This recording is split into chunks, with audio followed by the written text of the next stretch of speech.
Hello and welcome. If you've ever wondered why English sometimes feels tricky, or if you've ever been unsure about whether to say affect or effect, who or whom, lay or lie, you're in the right place. This is the very first lesson in our journey to better English. So, what exactly is grammar? Put simply, grammar is the way we arrange words to build a thought.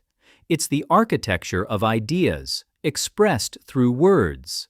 Grammar is not about memorizing boring rules. It's about making your message clear to anyone listening or reading. Think about this. Do you say between you and I, or between you and me? Is it a murderer was hung or hanged?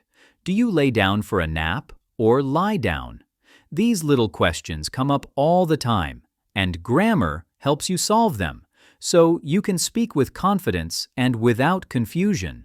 The truth is, people often form their first impression of you based on how you speak.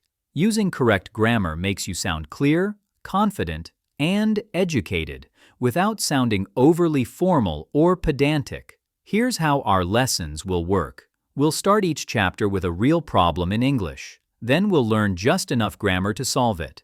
I'll give you a simple rule you can remember. And finally, you'll get quick tests and examples to check your understanding. No confusing jargon.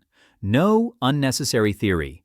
Just practical English you can actually use in daily life.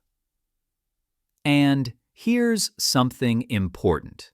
Not everything you learned in school is absolute. Some expressions, like I feel badly or he is different than I thought, are often called errors by strict grammar books. But in reality, these are widely used by educated speakers. We'll call them allowable errors. I'll show you when these expressions are okay to use, and when you might want to be more formal.